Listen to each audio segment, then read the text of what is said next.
12 सरकारी bank, 22 private bank, 44 विदेशी bank में भारत के नागरिकों के कुल 235 करोड़ खाते हैं, जिसमें भारत की ज्यादातर आबादी अपनी कमाई का एक हिस्सा बचाने पर बैंक में रखती है।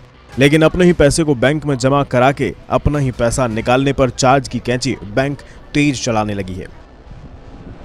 अभी आम आदमी को अपने बैंक के एटीएम से महीनों में 5 बार फ्री सुविधा पैसे निकालने, बैलेंस जांचने, मिनी स्टेटमेंट लेने जैसे कामों के लिए मिलती है। जनता को दूसरे बैंक के एटीएम पर मेट्रो शहरों में 3 बार और गैर मेट्रो शहरों में 5 बार मुफ्त में वित्तीय या गैर वित्तीय ट्रांजैक्शन की सुविधा दी जाती है।